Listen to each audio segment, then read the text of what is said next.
அனைவருக்கும் வணக்கம். வாசிப்பவர் ஸ்ரீமதி செல்லம்மாள். இன்று புதிதாய் நாம் வாசிக்கப் போகும் புத்தகம் ரசவாதி. எழுத்தாளர் திரு பாலோ கொய்லோ அவர்கள்.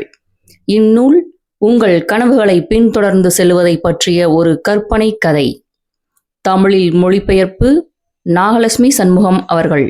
நம்முடைய காலகட்டத்தை சேர்ந்த மிகுந்த தாக்கம் விளைவித்துள்ள எழுத்தாளர்களில் ஒருவரான பாலோ கொய்லோ 1947 பிரேசிலில் ரியோ டி ஜெனிரோ நகரில் பிறந்தார். விற்பனையில் உலக சாதனைகளை படைத்துள்ள பல நூல்களை அவர் எழுதியுள்ளார். அவருடைய நூல்கள் 81 மொழிகளில் மொழிபெயர்க்கப்பட்டுள்ளன. 170க்கும் அதிகமான நாடுகளில் சுமார் 22.5 கோடி பிரதிகள் விற்பனையாகியுள்ளன. பிரேசிலியன் அகாடமி ஆஃப் லெட்டர்ஸ் அமைப்பின் ஓர் உறுப்பினரான அவர் செவாலியே விருது பெற்றவர். 2007 ஐக்கிய நாடுகள் சபையின் அமைதி தூதராக அவர் நியமிக்கப்பட்டார். மொழி பெயர்ப்பாளரின் முன்னுரை. அன்பார்ந்த வாசகர்களுக்கு வணக்கம். பாலோ கொய்லோவின் உலக புகழ்பெற்ற தி ஆல்கிமிஸ்ட் எனும் நூலை தமிழில் மொழியாக்கம் செய்து தர வேண்டும் என்று மஞ்சுள் பதிப்பகம் கேட்டுக்கொண்டவுடன் நான் மிகவும் மகிழ்ச்சி அடைந்தேன். ஆனால் ஆடு மேய்க்கும் இளைஞன் ஒருவன் தன் கனவை பின்பற்றி செல்லும் ஓர் எளிய கதையை மொழிபெயர்ப்பதில் இவ்வளவு சவால்கள் இருக்கும் என்று நான் நினைத்து கூட பார்த்ததில்லை. சிந்தனையை தூண்டும் எண்ணற்ற விஷயங்கள் இக்கதை நெடுகிலும் கொட்டி கிடக்கின்றன என்றாலும் ஓரிடத்தில் கூட அவை அறிவுறுத்தல்கள் போலவோ அல்லது அறிவுரைகள் போலவோ கூறப்படவில்லை. பெரும்பாலும் அவை பூடகமாகவே கையாளப்பட்டுள்ளன. மேலும் பாலோ கொய்லோ இந்நூலை தன்னுடைய தாய் மொழியான போர்ச்சுகீசிய மொழியில்தான் முதலில் எழுதினார். பின்னர் அது ஆங்கிலத்தில் மொழிபெயர்க்கப்பட்டு இப்போது தமிழில் வெளிவந்துள்ளது. என்னால் முடிந்தவரை அந்த பூடகத்தன்மை மறைந்து போகாதவாறு நான் மொழிபெயர்த்துள்ளேன். அதோடு புலனுக்கு அப்பாற்பட்ட பல விஷயங்களை கலந்து எழுதுவதில் பாலோ கொய்லோ கைதேர்ந்தவர். அந்த வகையை சேர்ந்த சொற்கள் மற்றும் சொற்றொடர்கள் சிலவற்றை அவர் இப்புத்தகத்தில் ஆங்காங்கே பயன்படுத்தி இருக்கிறார். Personal legend, warriors of light, philosopher's stone, elixir of life, master work, the soul of the world, the language of the world, மாக்டப் போன்றவை அவற்றில் குறிப்பிடத்தக்கவை. பாலோ கொய்லோவுக்கு உலகெங்கும் கோடிக்கணக்கான வாசகர்கள் இருப்பதால் அவர்கள் இப்படிப்பட்ட இணையதளம் மூலமாக தங்களுக்குள் விரிவாக விவாதம் புரிவதை வழக்கமாக கொண்டுள்ளனர். அவற்றையும் கருத்தில் எடுத்துக்கொண்டு இவ்வார்த்தைகளுக்கு பொருத்தமாக இருக்கும் என்று நான் கருதிய தமிழ் சொற்களை நான் இந்நூலில் பயன்படுத்தியுள்ளேன். பர்சனல் லெஜெண்ட் என்ற சொற்றொடரை பிறவி நோக்கம் என்றும், வேரியர்ஸ் ஆஃப் லைட் என்ற சொற்றொடரை ஒளி போராளிகள் என்றும், பிலாசபர்ஸ் ஸ்டோன் என்பதை ரசவாத கல் என்றும், எலிக்சிர் ஆஃப் லைஃப் என்பதை அமுதம் என்றும், மாஸ்டர் ஆஃப் ஒர்க் என்பதை அதி அற்புத படைப்பு என்றும், the soul of the world என்பதை பிரபஞ்ச ஆன்மா என்றும், the language of the world என்பதை பிரபஞ்ச மொழி என்றும் நான் மொழிபெயர்த்துள்ளேன். அரபி சொல்லான மாக்டப் என்ற வார்த்தையை பாலோ கொய்லோவைப் போல நானும் மக்தூப் என்று அப்படியே தமிழ்படுத்தியுள்ளேன். இந்த வார்த்தை ஒருவனின் தலையெழுத்து ஏற்கனவே எழுதப்பட்டு விட்டது என்ற பொருளில் இந்நாவலில் கையாளப்பட்டிருந்தாலும் தலையெழுத்து என்ற சொல்லை நாம் பொதுவாக ஓர் எதிர்மறை கண்ணோட்டத்திலேயே பயன்படுத்துவதால் நான் அச்சொல்லை தவிர்த்து விட்டேன். டெஸ்டினி என்ற வார்த்தையும் ட்ரீம் என்ற வார்த்தையும் மாற்றி மாற்றி பயன்படுத்தப்பட்டுள்ளதால் அவ்விரண்டு வார்த்தைகளுக்குமே கனவு என்ற சொல்லை நான் பயன்படுத்தி இருக்கிறேன். இது ஒரு முக்கியமான நூல் என்பதால் வார்த்தைகள் எளிமையாக இருக்கும்படியும் வாசிப்பு தங்கு தடையற்றதாக இருக்கும்படியும் பார்த்து கொள்வதன் மீது நான் அதிக கவனம் செலுத்தி இருக்கிறேன். இந்நூலின் அனைத்து அம்சங்களும் கச்சிதமாக இருக்க வேண்டும் என்று பெரும் முயற்சியுடனும் உண்மையான அக்கறையுடனும் நான் மொழிபெயர்த்துள்ள போதிலும் என்னையும் மீறி ஏதேனும் தவறுகள் எங்கேனும் இடம்பெற்றிருந்தால் நீங்கள் அவற்றை பொறுத்து கொள்வீர்கள் என்று நான் நம்புகிறேன். அவற்றை நீங்கள் எனக்கு தெரியப்படுத்தினால் அடுத்த பதிப்பில் நான் அவற்றை திருத்திக் கொள்கிறேன் என்று உங்களுக்கு உறுதி கூறுகிறேன். இக்கதையில் வரும் இளைஞன் சாண்டியாகோவின் வாழ்க்கை பயணம் போல உங்களுடையதும் சாகசங்கள் நிறைந்ததாக இருக்கவும், அவனுடைய கனவு நிறைவேறியது போல உங்களுடைய கனவுகள் அனைத்தும் நிறைவேறவும் என் மனமார்ந்த வாழ்த்துகள். இப்படிக்கு நாகலட்சுமி சண்முகம் அவர்கள். நூலாசிரியரின் முன்னுரை. ரசவாதி என்ற இந்நூல் 1988 என்னுடைய தாய் நாடான பிரேசிலில், என்னுடைய தாய் மொழியான போர்ச்சுகீஸில் முதலாக வெளியிடப்பட்ட போது யாருமே அதை கண்டுகொள்ளவில்லை. முதல் வாரத்தில் ஒரே ஒருவர் மட்டுமே ஒரு பிரதியை வாங்கி சென்றதாக பிரேசிலின் வடகிழக்கு பகுதியை சேர்ந்த புத்தக வியாபாரி ஒருவர் என்னிடம் கூறினார். இரண்டாவது பிரதி விற்பனையாவதற்கு இன்னுமோர் 6 மாதங்கள் ஆயின. முதல் பிரதியை வாங்கியவர்தான் இதையும் வாங்கினார். மூன்றாவது பிரதி விற்பனையாவதற்கு இன்னும் எத்தனை காலம் ஆயிற்று என்று யாருக்கு தெரியும்? அந்த ஆண்டின் இறுதியில் அந்நூல் சரியாக விற்பனையாகவில்லை என்பது எல்லோருக்கும் தெளிவாக தெரிந்தது. அந்நூலை பிரசுரித்த என்னுடைய முதல் பதிப்பாளர் எங்களுக்கு இடையேயான ஒப்பந்தத்தை ரத்து செய்தார். அவர் என்னுடைய புத்தகத்தை என்னிடமே திருப்பி கொடுத்துவிட்டு அந்த ஒட்டுமொத்த பணி திட்டத்தையும் கைவிட்டு விட்டார். எனக்கு அப்போது 41 வயது. நான் ஏதேனும் செய்தாக வேண்டிய கட்டாயத்தில் இருந்தேன். ஆனால் நான் அந்நூலின் மீது நம்பிக்கை இழக்கவில்லை. நான் கொண்டிருந்த முன்னோக்கில் இருந்தும் நான் பிறளவில்லை. ஏனெனில் என்னுடைய இதயம், ஆன்மா ஆகியவை உட்பட என்னுடைய ஒட்டுமொத்த இருத்தலும் அந்த புத்தகத்தில் இருந்தது. நான் அந்நூலில் பயன்படுத்திய உருவகத்தை நடைமுறையில் என் சொந்த வாழ்க்கையில் வாழ்ந்து கொண்டிருந்தேன். ஒருவன் ஏதோ ஒரு பொக்கிஷத்தை தேடி ஓர் அழகான அல்லது மாயாஜாலமான இடத்தை பற்றி கனவு கண்டபடி ஒரு பயணத்திற்குள் அடியெடுத்து வைக்கிறான். தான் தேடிய பொக்கிஷம் அந்த ஒட்டுமொத்த நேரமும் தன்னுடன் தான் இருந்தது என்பதை அப்பயணத்தின் முடிவில் அவன் உணர்கிறான். நான் என்னுடைய பிறவி நோக்கத்தை பின்தொடர்ந்து சென்று கொண்டிருந்தேன்.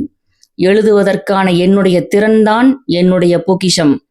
நான் அந்நூலில் எழுதியுள்ளதைப் போல நீங்கள் ஒன்றை விரும்பும்போது உங்களுக்கு உதவுவதற்காக இந்த ஒட்டுமொத்த பிரபஞ்சமும் உங்களுக்கு சாதகமாக காய்களை நகர்த்துகிறது. நான் பிற பதிப்பாளர்களின் கதவுகளை தட்டத் தொடங்கினேன். ஒரு கதவு திறந்தது. கதவுக்கு அந்த பக்கம் இருந்தவர் என் மீதும் என்னுடைய புத்தகத்தின் மீதும் நம்பிக்கை கொண்டு ரசவாதிக்கு இரண்டாவதாக ஒரு வாய்ப்பு கொடுக்க முன்வந்தார். வார்த்தை வழியாக அந்நூல் மெல்ல மெல்ல விற்பனையாக தொடங்கியது. 3000, பிறகு 6000, 10,000 என்று அந்த ஆண்டு நெடுகிலும் அது பல ஆயிரக்கணக்கான பிரதிகள் விற்பனையாகியது. 8 மாதங்களுக்கு பிறகு பிரேசிலுக்கு வருகை தந்த அமெரிக்கர் ஒருவர் உள்ளூர் புத்தக கடை ஒன்றில் அந்நூலின் பிரதி ஒன்றை வாங்கினார். அதை ஆங்கிலத்தில் மொழிபெயர்க்கவும், அதை அமெரிக்காவில் வெளியிடுவதற்கு அமெரிக்காவில் ஒரு பதிப்பாளரை கண்டுபிடிக்கவும் அவர் எனக்கு உதவ விரும்பினார். அமெரிக்க வாசகர்களுக்கு அந்நூலை கொண்டு வருவதற்கு ஹார்பர் காலின்ஸ் பதிப்பகம் ஒப்புக்கொண்டது. அதன்படி மிகவும் கோலாகலமாக அது அந்நூலை வெளியிட்டது. நியூயார்க் டைம்ஸ் பத்திரிகையிலும் இன்னும் பல பிரபலமான பத்திரிகைகளிலும் அந்நூல் பற்றி அது விளம்பரம் செய்தது. வானொலி பேட்டிகளுக்கும் தொலைக்காட்சி நேர்காணல்களுக்கும் ஏற்பாடு செய்தது. ஆனால் அந்நூல் மெதுவாகத்தான் விற்பனையாகியது. பிரேசிலில் நிகழ்ந்ததைப் போலவே வார்த்தை வழியாக அமெரிக்கர்களிடையே அது படிப்படியாக பிரபலமாக தொடங்கியது. பிறகு ஒரு நாள் பில் கிளின்டன் தன் கையில் அந்நூலின் ஒரு பிரதியுடன் வெள்ளை மாளிகையிலிருந்து வெளியே வந்து கொண்டிருந்தது போன்ற ஒரு புகைப்படம் பத்திரிகைகளில் வெளியாயிற்று. பிறகு ஒரு நாள் மடோனா அந்நூலை பற்றி வேனிட்டி ஃபேர் இதழில் புகழ்ந்து தள்ளினார். பின்னர் ரஸ் லிம்பாக் மற்றும் வில் ஸ்மித்தில் தொடங்கி கல்லூரி மாணவர்கள் மற்றும் பெற்றோர்கள் வரை வாழ்வின் பல்வேறு தளங்களை சேர்ந்த மக்கள் திடீரென்று ரசவாதி நூலை பற்றி பேசத் தொடங்கி இருந்தனர். அந்நூலின் விற்பனையும் வீச்சும் விஸ்வரூபம் எடுத்தன. நியூயார்க் டைம்ஸ் பத்திரிகை வெளியிடுகின்ற மிக அதிகமாக விற்பனையாகும் நூல்கள் பட்டியலில் அந்நூல் இடம் பிடித்தது. இது எந்த ஒரு நூலாசிரியருக்கும் ஒரு முக்கியமான மைல்கல் என்றால் அது மிகையல்ல. சுமார் 400 வாரங்களுக்கும் மேல் அந்நூல் அப்பட்டியலில் நிலை கொண்டிருந்தது. இன்று வரை 80 வெவ்வேறு மொழிகளில் அது மொழிபெயர்க்கப்பட்டுள்ளது. இன்று உலகில் வாழ்ந்து கொண்டிருக்கின்ற நூலாசிரியர்களுடைய நூல்களில் அந்நூல்தான் மிக அதிகமான மொழிகளில் மொழிபெயர்க்கப்பட்டுள்ளது. 20ஆம் நூற்றாண்டின் தலை சிறந்த 10 புத்தகங்களில் ஒன்றாக அது கருதப்படுகிறது. ரசவாதி புத்தகம் மிக பெரிய அளவில் வெற்றி பெறும் என்பதை நான் அறிந்திருந்தேனா என்று மக்கள் என்னிடம் தொடர்ந்து கேட்கின்றனர். இல்லை என்பதுதான் அதற்கான நேர்மையான பதில். எனக்கு எந்த யோசனையும் இருக்கவில்லை. ரசவாதி மிகவும் பிரபலமாகும் என்பது எனக்கு எப்படி தெரிந்திருக்க முடியும்? ரசவாதி நூலை நான் எழுத உட்கார்ந்தபோது நான் என்னுடைய ஆன்மாவை பற்றி எழுத விரும்பினேன் என்பது மட்டும்தான் எனக்கு தெரிந்திருந்தது. என்னுடைய பொக்கிஷத்தை கண்டுபிடிப்பதற்கான என்னுடைய தேடலை பற்றி நான் எழுத விரும்பினேன். நான் சகுனங்களை பின்தொடர்ந்து செல்ல விரும்பினேன். ஏனெனில் சகுனங்கள் கடவுளின் மொழி என்பதை அப்போதே நான் அறிந்திருந்தேன். ரசவாதி நூல் ஒரு சில ஆண்டுகளுக்கு முன்பு எழுதப்பட்டு இருந்தாலும் அது ஜீவனற்று போய்விடவில்லை. அந்நூல் இன்றும் உயிர் துடிப்போடு இருக்கிறது.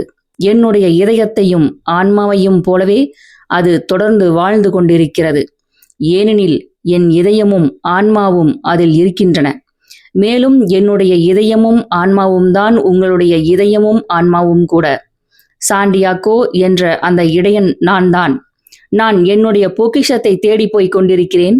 நீங்களும் அந்த இடையன் சாண்டியாகோ தான். நீங்கள் உங்களுடைய பொக்கிஷத்தை தேடி போய் கொண்டிருக்கிறீர்கள். ஒருவருடைய கதைதான் எல்லோருடைய கதையும் ஆகும். ஒரு நபரின் தேடல்தான் ஒட்டுமொத்த மனித குலத்தின் தேடலும் ஆகும். இக்காரணத்தால் தான் இத்தனை ஆண்டுகளாக உலகம் நெடுகிலும் பல்வேறு கலாச்சாரங்களை சேர்ந்த மக்களால் அந்நூலுடன் தங்களை தொடர்புபடுத்திக் கொள்ள முடிந்துள்ளது. எந்த பாரபட்சமும் இன்றி அந்நூல் உணர்ச்சி ரீதியாகவும் ஆன்மீக ரீதியாகவும் அவர்களை தொட்டுள்ளது. ரசவாதி நூலை நான் மீண்டும் மீண்டும் படிக்கிறேன். நான் அதை முதலில் எழுதிய போது என்னுள் எத்தகைய உணர்வுகளை நான் உணர்ந்தேனோ அதே உணர்வுகளை இப்போது நான் அந்நூலை படிக்கின்ற ஒவ்வொரு முறையும் நான் அனுபவிக்கிறேன். நான் மகிழ்ச்சியை உணர்கிறேன். ஏனெனில் நீங்களும் நானும் அதில் ஒன்று கலந்து இருக்கிறோம்.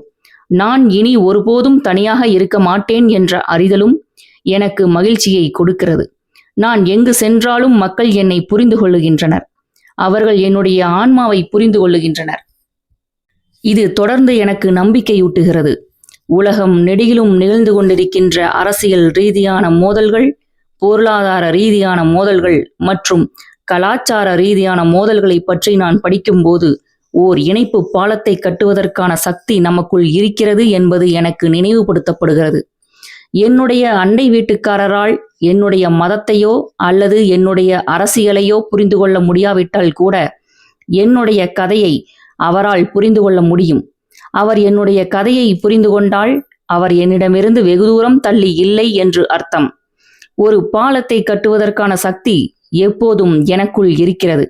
கருத்து வேறுபாடுகள் நீங்க பெற்று மீண்டும் சமாதானம் செய்து கொள்வதற்கு எப்போதும் ஒரு வாய்ப்பு இருக்கிறது.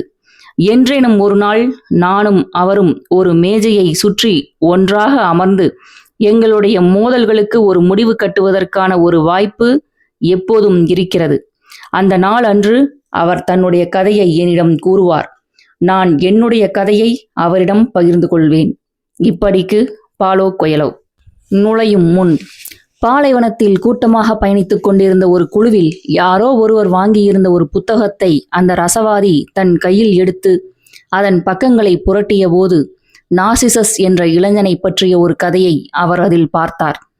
நார்சிசஸ் பற்றிய செவி வழி கதையை அவர் ஏற்கனவே அறிந்திருந்தார்.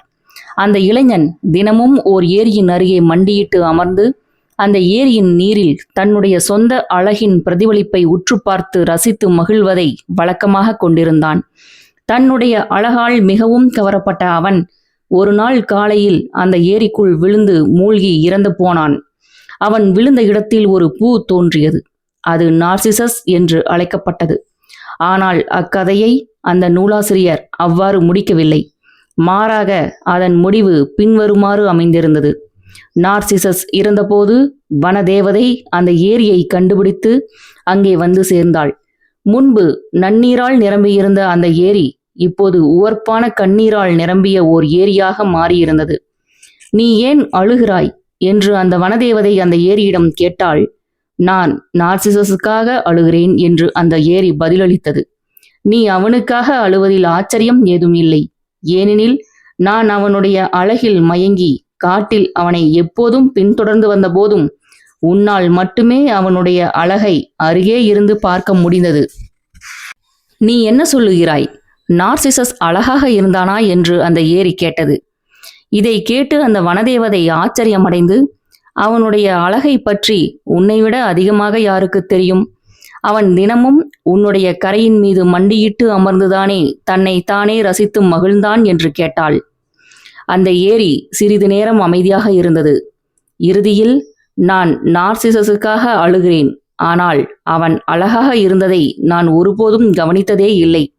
அவன் என்னுடைய கரையின் மீது மண்டியிட்டு அமர்ந்த ஒவ்வொரு முறையும் அவனுடைய கண்களின் ஆழங்களில் என் சொந்த அழகின் பிரதிபலிப்பைத்தான் நான் கண்டேன். இப்போது அது சாத்தியமில்லை என்பதால் தான் நான் அழுகிறேன் என்று கூறியது. என்ன ஓர் அற்புதமான கதை என்று அந்த ரசவாதி நினைத்தார். முதலாம் பாகம். அந்த இளைஞனின் பெயர் சாண்டியாகோ. பாழடைந்திருந்த ஒரு தேவாலயத்திற்கு அன்று மாலையில் அவன் தன்னுடைய செம்மறி ஆடுகளுடன் வந்து சேர்ந்தபோது இருள் சூழத் தொடங்கியிருந்தது. அந்த தேவாலயத்தின் பாதி கூரை நெடுங்காலத்திற்கு முன்பே உடைந்து விழுந்திருந்தது. ஒரு காலத்தில் அங்கு பிரார்த்தனை பொருட்கள் வைக்கப்படுவதற்கான அறையாக இருந்த ஓர் இடத்தில் இப்போது ஒரு பெரிய சிக்கமோர் மரம் வளர்ந்திருந்தது. அன்றைய இரவை அந்த தேவாலயத்தில் கழிப்பதென்று சாண்டியாகோ தீர்மானித்தான். சிதிலடைந்திருந்த கதவின் வழியாக தன்னுடைய செம்மறியாடுகள் அனைத்தையும் தேவாலயத்திற்குள் ஓட்டிச் சென்ற அவன் இரவில் அவை அங்கிருந்து வெளியேறி எங்கேனும் சுற்றித் திரிவதை தடுப்பதற்காக சில கட்டைகளை அக்கதவின் குறுக்கே வைத்தான். அப்பகுதியில் ஓநாய்கள் எதுவும் இருக்கவில்லை என்றாலும் கூட முன்பொரு சமயம் இரவு நேரத்தில் அவனுடைய செம்மறியாடு ஒன்று எங்கோ ஓடிவிட்டிருந்தது. மறுநாள் முழுவதும் அவன் அதை தேடி அலைய வேண்டியதாயிற்று. அவன் தன்னுடைய சட்டையால் தரையை துடைத்துவிட்டு படிப்பதற்காக தான் கொண்டு வந்திருந்த ஒரு புத்தகத்தை தலைக்கு அடியில் தலையணை போல வைத்து படுத்துக்கொண்டான். தான் இனிமேல் தடிமனான புத்தகங்களை படிக்கத் தொடங்க வேண்டும் என்று அவன் தனக்குள் கூறிக்கொண்டான். அவை அதிக நாட்கள் நீடித்தன என்றும் அவை அதிக சௌகரியமான தலையணைகளாக அமைந்தன என்றும் அவன் அதற்கு காரணம் கற்பித்தான். அவன் திடீரென்று கண் விழித்தபோது இன்னும் இருட்டாகத்தான் இருந்தது. அவன் மேலே ஏறிட்டு பார்த்தபோது பாதி உடைந்திருந்த அந்த கூரையின் வழியாக விண்மீன்களை அவனால் பார்க்க முடிந்தது. நான் இன்னும் சிறிது நேரம் தூங்க விரும்புகிறேன் என்று அவன் தனக்குத்தானே கூறிக்கொண்டான். ஒரு வாரத்திற்கு முன்பு அவனுக்கு தோன்றிய அதே கனவு இப்போது மீண்டும் அவனுக்கு வந்தது. முன்பு போலவே அக்கனவு முடிவதற்குள்ளாகவே அவன் கண் விழித்து விட்டான். அவன் தரையை விட்டு எழுந்து தன்னுடைய மேய்ப்பு கோலை கையில் எடுத்துக்கொண்டு இன்னும் தூங்கிக் கொண்டிருந்த செம்மறியாடுகளை எழுப்பத் தொடங்கினான். தான் கண் விழித்தவுடன் தன்னுடைய பெரும்பாலான செம்மறியாடுகளும் அசையத் தொடங்கியதை அவன் கவனித்தான். ஏதோ ஒரு மர்மமான ஆற்றல் அவனுடைய வாழ்க்கையை அந்த செம்மறியாடுகளுடன் பிணைத்திருந்தது போல தோன்றியது. கடந்த 2 ஆண்டுகளை அவன் அவற்றுடன் கழித்திருந்தான். உணவையும் நீரையும் தேடி நாட்டுப்புறம் நெடுகிலும் அவன் அவற்றை ஓட்டிச் சென்றான். எந்தெந்த நேரத்தில் நான் என்னென்ன செய்வேன் என்பதை அறிந்திருக்கும் அளவுக்கு இந்த செம்மறியாடுகள் எனக்கு பழக்கப்பட்டு விட்டன என்று அவன் முணுமுணுத்தான். அதை பற்றி ஒரு கணம் அவன் சிந்தித்து பார்த்தபோது உண்மையில் தான் அவற்றின் கால அட்டவணைக்கு பழக்கப்பட்டிருந்தோம் என்பதை அவன் தாமதமாக உணர்ந்தான். ஆனால் அவற்றில் சில செம்மறியாடுகள் கண் விழிக்க அதிக நேரம் எடுத்துக்கொண்டன. சாண்டியாகோ அவற்றை ஒவ்வொன்றாக பெயர் சொல்லி அழைத்து தன்னுடைய கோலை கொண்டு நெம்பினான். தான் கூறியவற்றை தன்னுடைய செம்மறியாடுகளால் புரிந்து கொள்ள முடிந்தது என்று அவன் எப்போதும் நம்பி வந்திருந்தான். எனவே சில சமயங்களில் தன்னுடைய புத்தகங்களில் தனக்கு மிகவும் பிடித்தமான சில பகுதிகளை அவன் அவற்றுக்கு படித்து காட்டினான். வேறு சில சமயங்களில் புல்வெளிகளில் ஆடு மேய்க்கும் ஓர் இடையனின் தனிமையையும் மகிழ்ச்சியையும் பற்றி அவன் அவற்றிடம் கூறினான். ஆனால் கடந்த ஒரு சில நாட்களாக அவன் ஒரே ஒரு விஷயத்தை பற்றி மட்டுமே தன்னுடைய செம்மறியாடுகளிடம் பேசியிருந்தான். சுமார் 4 நாட்களில் அவனும் அவையும் சென்றடையவிருந்த ஒரு கிராமத்தில் வாழ்ந்த ஒரு வியாபாரியின் மகளை பற்றித்தான் அவன் பேசிக்கொண்டிருந்தான். முந்தைய ஆண்டில் ஒரே ஒரு முறைதான் அவன் அந்த கிராமத்திற்கு சென்றிருந்தான். பலவிதமான பொருட்களை விற்பனை செய்து வந்த ஒரு கடைக்கு சொந்தக்காரரான அந்த வியாபாரி தன்னுடைய முன்னிலையில்தான் செம்மறியாடுகளின் ரோமம் நீக்கப்பட வேண்டும் என்பதில் உறுதியாக இருந்தார். தான் ஏமாற்றப்பட்டு விடக்கூடாது என்ற எண்ணத்தால் அவர் அவ்வாறு செய்தார். சாண்டியாகோவின் நண்பன் ஒருவன் அந்த கடையை பற்றி அவனிடம் கூறியிருந்தான். அதையடுத்து சாண்டியாகோ தன்னுடைய செம்மறியாடுகளை அங்கே அழைத்து சென்றான். நான் என் செம்மறியாடுகளின் ரோமத்தை விற்க விரும்புகிறேன் என்று அவன் அந்த வியாபாரியிடம் கூறினான். அந்த கடையில் அப்போது வியாபாரம் மும்முரமாக நடைபெற்று கொண்டிருந்ததால் மதியம் வரை காத்திருக்கும்படி அந்த வியாபாரி அவனிடம் கூறினார். எனவே அவன் அந்த கடையின் படிகளில் அமர்ந்து கொண்டு தன்னுடைய பையிலிருந்து ஒரு புத்தகத்தை வெளியே எடுத்தான். இடையர்களுக்கு படிக்கத் தெரியும் என்று எனக்கு தெரியாதே என்று ஓர் இளம் பெண்ணின் குரல் அவனுக்கு பின்னால் இருந்து வந்தது. ஆண்டலூசியா என்ற அப்பகுதியை சேர்ந்த அப்பெண் அப்பகுதிக்கே உரிய அம்சங்களுக்கு முழு சொந்தக்காரியாக இருந்தாள். அவளுடைய கூந்தல் கருமையாகவும் நீளமாகவும் இருந்தது. அவளுடைய கண்கள் மூர் இனத்தவரின் கண்களை லேசாக ஒத்திருந்தன. பொதுவாக நான் புத்தகங்களிலிருந்து கற்றுக்கொள்வதை விட என்னுடைய செம்மறியாடுகளிடம் இருந்துதான் அதிகமாக கற்றுக்கொள்கிறேன் என்று அவன் பதிலளித்தான். அவர்கள் இருவரும் 2 மணி நேரம் பேசிக்கொண்டிருந்தனர். தான் அந்த வியாபாரியின் மகள் என்று தன்னை அவனிடம் அறிமுகப்படுத்திக் கொண்ட அவள் அந்த கிராமத்து வாழ்க்கையை பற்றி பேசினாள். எல்லா நாட்களும் ஒரே மாதிரியாகவே இருந்ததாக அவள் சலித்துக் கொண்டாள். ஆண்டலூசியாவின் நாட்டுப்புறத்தை பற்றி சாண்டியாகோ அவளிடம் விவரித்தான். வழி நெடுகிலும் தான் இளைப்பாறி வந்திருந்த பிற சிறு நகரங்களில் நடைபெற்ற விஷயங்களை அவன் அவளிடம் பகிர்ந்து கொண்டான். எப்போதும் செம்மறியாடுகளை பற்றி மட்டுமே பேசி வந்திருந்த அவனுக்கு இந்த உரையாடல் ஓர் இனிய மாற்றமாக இருந்தது. அந்த இளம் பெண் திடீரென்று, புத்தகங்களை வாசிக்க நீ எப்படி கற்றுக்கொண்டாய் என்று அவனிடம் கேட்டாள். எல்லோரையும் போல பள்ளிக்கூடத்தில்தான் நான் வாசிக்க கற்றுக்கொண்டேன் என்று அவன் கூறினான். உனக்கு படிக்கத் தெரியும் என்றால் நீ ஏன் வெறும் இடையனாக இருக்கிறாய் என்று அவள் கேட்டாள். அக்கேள்விக்கு பதிலளிப்பதை தவிர்க்கும் விதமாக அவன் ஏதோ முணுமுணுத்தான். தான் கூறியது அவளுக்கு நிச்சயமாக புரியாது என்று அவன் உறுதியாக நம்பினான். பிறகு அவன் தன்னுடைய பயணங்களை பற்றிய கதைகளை அவளிடம் கூறத் தொடங்கினான். அவன் அவற்றை பற்றி சொல்ல சொல்ல அவளுடைய ஒளிமயமான கண்கள் பயத்தாலும் ஆச்சரியத்தாலும் அகலமாக விரிந்தன. நேரம் இப்படியே போய்க் கொண்டிருந்த போது அன்றைய நாள் ஒருபோதும் முடியாமல் இருந்தால் நன்றாக இருக்குமே என்று அவன் ஏங்கினான். அவளுடைய தந்தை தன்னுடைய வியாபாரத்தில் மும்முரமாக இருந்து இன்னும் 3 நாட்கள் தன்னை காக்க வைத்தால் எவ்வளவு நன்றாக இருக்கும் என்றும் அவன் நினைத்தான். இதற்கு முன்பு தான் ஒருபோதும் அனுபவித்திராத ஓர் உணர்வை இப்போதுதான் அனுபவித்துக் கொண்டிருந்ததை அவன் உணர்ந்தான். என்றென்றும் ஒரே இடத்தில் வாழ்வது குறித்த விருப்பம்தான் அது. நீல கருங்கூந்தலை கொண்ட அந்த இளம் பெண் தன்னுடன் இருக்கும்போது தன்னுடைய நாட்கள் முற்றிலும் வித்தியாசமாக இருக்கும் என்று அவன் ஆழமாக நம்பினான். ஆனால் இறுதியில் அந்த வியாபாரி அங்கே வந்து 4 செம்மறியாடுகளின் ரோமத்தை மழித்து தரும்படி அவனிடம் கூறினார். பிறகு அவர் அதற்கான பணத்தை அவனிடம் கொடுத்துவிட்டு மீண்டும் அடுத்த ஆண்டு வரும்படி அவனிடம் கூறி சென்றார். இப்போது அவன் அதே கிராமத்திற்கு போய் சேர்வதற்கு 4 நாட்கள் மட்டுமே இருந்தன. அவன் அது குறித்து உற்சாகமாக இருந்த அதே நேரத்தில் அசௌகரியமாகவும் உணர்ந்தான். அந்த பெண் ஏற்கனவே தன்னை மறந்துவிட்டிருந்தால் என்ன செய்வது என்று அவன் நினைத்தான். ஏனெனில் செம்மறியாட்டின் ரோமத்தை விற்பதற்காக ஏராளமான இடையர்கள் அந்த கிராமத்தின் வழியாக பயணித்தனர். சாண்டியாகோ தன்னுடைய செம்மறியாடுகளை பார்த்து, அவள் ஒன்றும் அவ்வளவு முக்கியமானவள் அல்ல, வேறு பிற இடங்களில் வேறு பல இளம் பெண்களை நான் அறிவேன் என்று கூறினான். ஆனால் குறிப்பிட்ட அந்த இளம்பெண் தனக்கு முக்கியம் என்பதை அவன் இதயபூர்வமாக அறிந்திருந்தான். கடலோடிகளையும் ஊர் ஊராக சென்று விற்பனை செய்யும் விற்பனையாளர்களையும் போலவே இடையர்களும் கவலையற்று சுற்றித் திரிவதில் உள்ள ஆனந்தத்தை கூட மறக்கடிக்கக்கூடிய யாரோ ஒரு பெண்ணை ஏதோ ஒரு நகரத்தில் கண்டுபிடித்தனர் என்பதை சாண்டியாகோ அறிந்திருந்தான். அன்றைய நாள் விடிந்து கொண்டிருந்தது. சாண்டியாகோ தன்னுடைய செம்மறியாடுகளை கிழக்கு திசையை நோக்கி ஓட்டிச் சென்றான். ஒருபோதும் எந்த தீர்மானத்தையும் மேற்கொள்ள வேண்டிய அவசியம் இந்த செம்மறியாடுகளுக்கு இல்லை என்பதால் தான் இவை எப்போதும் என் அருகிலேயே இருக்கின்றன போலும் என்று அவன் நினைத்து கொண்டான். உணவையும் நீரையும் பற்றி மட்டுமே அவை அக்கறை கொண்டிருந்தன.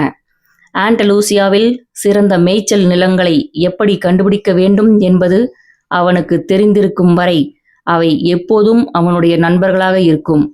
அவற்றின் நாட்கள் தினமும் ஒரே மாதிரிதான் இருந்தன. சூரிய உதயத்திலிருந்து சூரிய அஸ்தமனம் வரையிலான நேரம் முழுவதும் அவற்றுக்கு ஓய்விருக்கவில்லை. அவை தம்முடைய இளமை பருவத்தில் எந்த ஒரு புத்தகத்தையும் படித்ததில்லை. தாங்கள் பயணித்த நகரங்களில் தான் கண்ட காட்சிகளை சாண்டியாகோ அவற்றுக்கு எடுத்துரைத்த போது அவற்றால் அவனுடைய விவரிப்பை புரிந்து கொள்ள முடியவில்லை. உணவும் நீரும் மட்டுமே கிடைத்துவிட்டால் அவை திருப்தி அடைந்தன. பதிலுக்கு அவை தம்முடைய ரோமத்தை தாராளமாக கொடுத்தன. சாண்டியாகோவுக்கு துணையாக இருந்து அவனுடைய தனிமையை போக்கின. எப்போதேனும் தம்முடைய இறைச்சியையும் கொடுத்தன. நான் இன்று ஓர் அரக்கனாக மாறி இவற்றை ஒவ்வொன்றாக கொல்ல தீர்மானித்தால் இவற்றில் பெரும்பாலானவை கொல்லப்பட்ட பிறகே மற்றவற்றுக்கு உண்மை நிலவரம் தெரிய வரும். அந்த அளவுக்கு அவை என்னை நம்புகின்றன. அவற்றுக்கு தேவையான ஊட்டச்சத்து மிக்க தீவனம் இருக்கும் இடத்திற்கு நான் அவற்றை மேய்த்து செல்வதால் தம்முடைய சொந்த உள்ளுணர்வை சார்ந்திருப்பது எப்படி என்பதை அவை முற்றிலுமாக மறந்துவிட்டன என்று சாண்டியாகோ நினைத்தான். பிறகு அவனுடைய எண்ணங்கள் குறித்து அவனுக்கே ஆச்சரியம் ஏற்பட்டது. உள்ளுக்குள் சிக்கமோர் மரம் வளர்ந்திருந்த இந்த தேவாலயத்தில் ஒருவேளை பேய்கள் நடமாடிக்கொண்டிருக்க கூடுமோ என்று அவன் நினைத்தான். ஏனெனில் ஒரே கனவு இரண்டாவது முறையாக அவனுக்கு ஏற்படவும் தன்னுடைய விசுவாசமான தோழர்களான செம்மறியாடுகள் குறித்து தனக்கு கோபம் ஏற்படவும் அதுதான் காரணம் என்று அவன் நம்பினான். முந்தைய நாள் இரவில் தான் குடித்துவிட்டு மீதம் வைத்திருந்த வைனிலிருந்து சிறிதளவை அவன் பருகிவிட்டு தன்னுடைய கனத்த மேலங்கியை சுழற்றி தன் உடலோடு சேர்த்து இறுக்கி பிணைத்தான். சூரியன் இப்போது வானின் உச்சத்தை எட்டியிருந்த நிலையில் இன்னும் ஒரு சில மணி நேரத்தில் தாங்க முடியாத அளவுக்கு வெப்பம் அதிகரித்துவிடும் என்பதால் தன்னுடைய செம்மறியாட்டு கூட்டத்தை மேய்ச்சல் நிலங்களின் குறுக்கே தன்னால் வழிநடத்தி செல்ல முடியாது என்பதை அவன் அறிந்திருந்தான். வழக்கமாக கோடை காலங்களில் ஸ்பெயின் நாட்டில் அனைவரும் தூங்கிக் கொண்டிருக்கும் ஒரு நேரம் அது. இரவு வரும் வரை அந்த வெப்பம் நீடித்தது. அந்த நேரம் வரை அவன் தன்னுடைய மேலங்கியை சுமந்து கொண்டிருக்க வேண்டியிருந்தது. அதன் எடையின் பாரத்தை பற்றி அவன் குறை கூற நினைத்த நேரத்தில் அந்த மேலங்கி இருந்ததால்தான் இரவு நேர குளிரை தன்னால் தாங்கிக் கொள்ள முடிந்தது என்ற நினைப்பு அவனுக்கு வந்தது.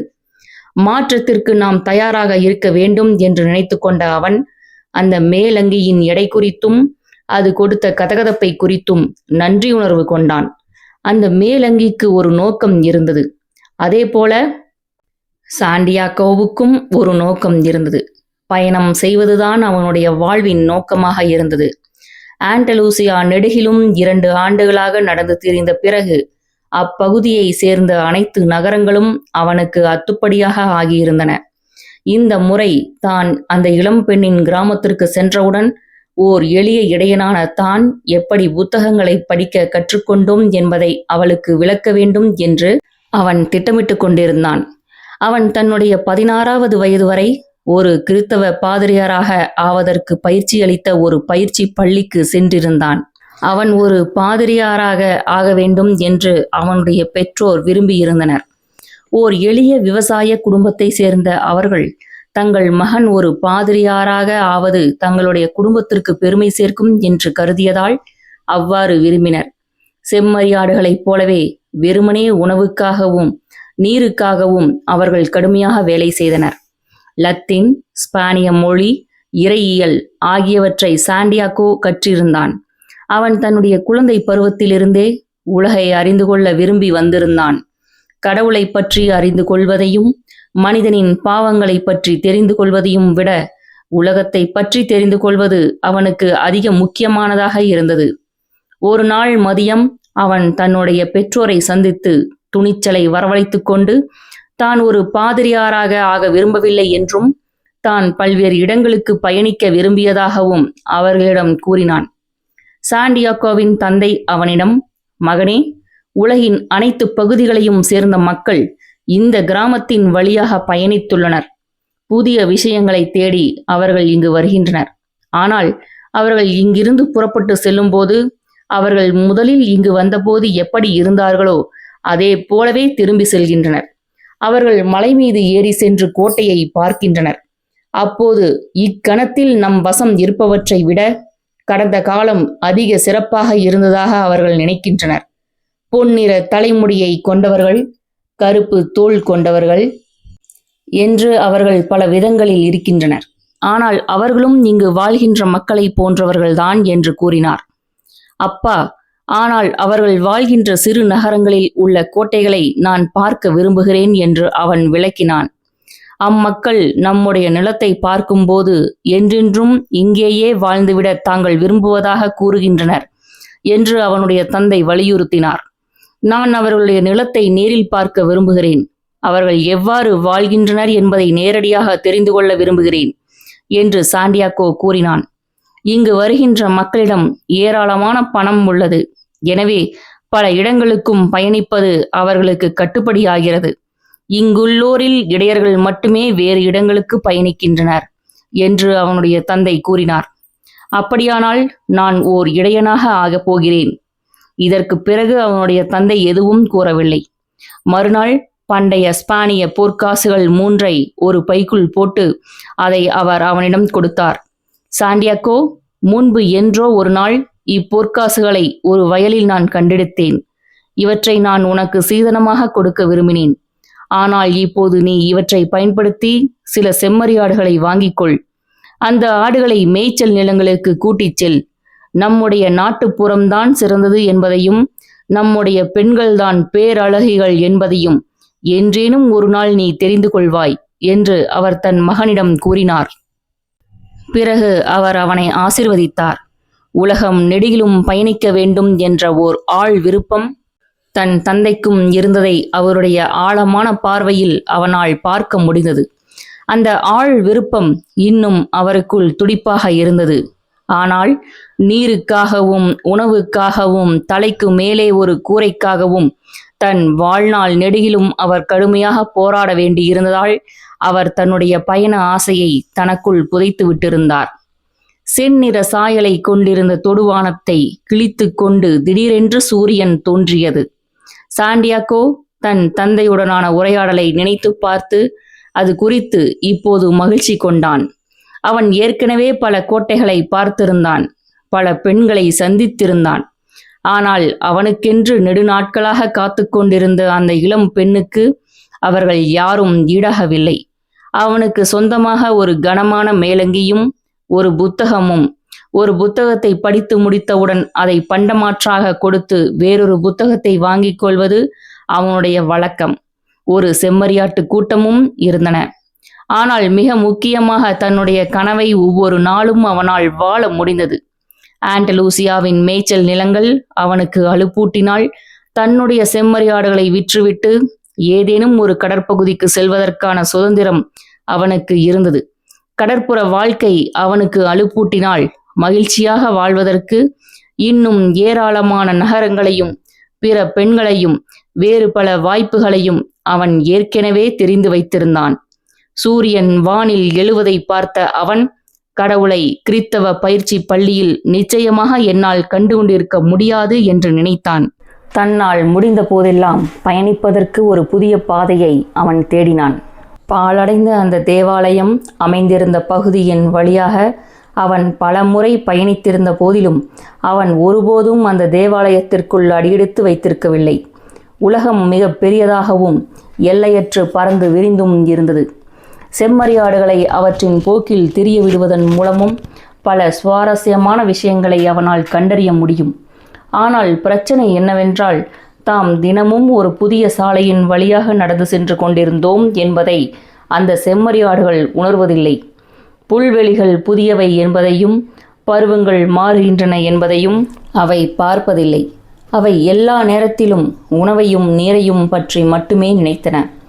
ஒருவேளை நாம் எல்லோருமே அப்படித்தானோ என்னவோ? அந்த வியாபாரியின் மகளை சந்தித்ததிலிருந்து நான் கூட மற்ற பெண்களை பற்றி ஒருபோதும் நினைக்கவில்லையே என்று நினைத்த சாண்டியாகோ சூரியனை ஏறிட்டு பார்த்துவிட்டு தரிஃபா எனும் ஊரை சென்றடைய நண்பகல் ஆகிவிடும் என்று கணக்கிட்டான். அங்கு தன்னுடைய புத்தகத்தை கொடுத்துவிட்டு அதற்கு பதிலாக அதைவிட அதிக கனமான ஒரு புத்தகத்தை வாங்கி கொண்டு தன்னுடைய ஒயின் பாட்டிலை நிரப்பிக்கொண்டு சவரம் செய்துவிட்டு முடி வெட்டிக்கொள்ள வேண்டும் என்று அவன் திட்டமிட்டிருந்தான். அந்த இளம் பெண்ணை சந்திக்க அவன் தன்னை தயார்படுத்தி கொள்ள விரும்பினான். தன்னுடைய செம்மறியாட்டு கூட்டத்தை விட மிக பெரிய செம்மறியாட்டு கூட்டம் ஒன்றை கூட்டிக் கொண்டு தனக்கு முன்பாக வேறோர் இடையன் அந்த ஊருக்கு சென்று அவளை மணமுடிக்க அவளுடைய சம்மதத்தை கேட்டிருப்பதற்கான சாத்திய கூரை பற்றி அவன் நினைத்து பார்க்க விரும்பவில்லை. ஒரு கனவு நனவாவதற்கான சாத்தியக்கூறு இருப்பதுதான் வாழ்க்கையை சுவாரஸ்யமாக ஆக்குவதாக நினைத்த அவன் வானில் சூரியனின் நிலையை பார்த்துவிட்டு தன் வேகத்தை கூட்டினான். கனவுகளுக்கு விளக்கம் அளித்த மூதாட்டி ஒருத்தி தரீஃபாவில் இருந்தது திடீரென்று அவனுடைய நினைவுக்கு வந்தது. நூலின் இப்பகுதி இத்துடன் நிறைவடைகிறது.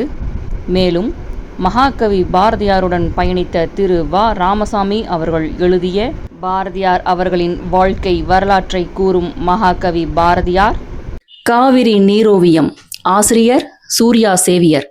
இந்நூல் காவிரியையும் அது கடந்து சென்ற பாதைகளையும், காவிரி கரைகளில் உருவான நகரங்களையும், அதன் நாகரிகங்களையும், நாகரிகத்தின் பெரு வரலாற்றையும், வரலாற்றை மறந்தவர்களாலும், வரலாறு தெரியாதவர்களாலும், வரலாற்றை திரிப்பவர்களாலும், அது வதைப்படும் துயரத்தையும் வழிகள் பல தாங்கியும் நம்மை வாழ வைக்கும் காவிரியின் நற்பண்பையும் நயம்பட பேசுகிறது இந்நூல். மற்றும் திரு மதன் அவர்கள் எழுதிய வந்தார்கள் வென்றார்கள், சமூக வரலாற்று ஆய்வாளர் திரு சே. திவான் அவர்கள் எழுதிய வர சொன்னார்கள் வந்தார்கள் வென்றார்கள், மற்றும் கவி பேரரசு திரு வைரமுத்து அவர்கள் எழுதிய தமிழாற்றுப்படை, எழுத்தாளர் திருமதி ரோண்டா பைன் அவர்கள் எழுதிய மாயா ஜாலம், மகாபாரதத்தின் மாறுபட்ட பக்கங்களை கூறும் எழுத்தாளர் திரு எஸ். ராமகிருஷ்ணன் அவர்கள் எழுதிய உப பாண்டவம், மலையாள எழுத்தாளர் திரு ஆனந்த் நீலகண்டன் அவர்கள் எழுதிய அசுரன், வீழ்த்தப்பட்டவர்களின் வீர காவியம், ராவணன் மற்றும் அவனது இனத்தாரின் கதை, மேலும் பாரதியார் கவிதைகள், ஔவையார் இயற்றிய நல்வழி மற்றும் நீதி நூல்கள் பற்றிய வலையொலி குறும்படங்கள் ஒளிவடிவில் கேட்க ஸ்ரீமதி செல்லம்மாள் வலையொலி அலைவரிசையை பதிவு செய்யுங்கள். தமிழாற்றுப்படை மற்றும் மாயாஜாலம் நூல்களை ஸ்பாட்டிஃபை ஆப்பிலும் கேட்கலாம். ஸ்ரீமதி செல்லம்மாள் தொடர்வாள். நன்றி, வணக்கம்.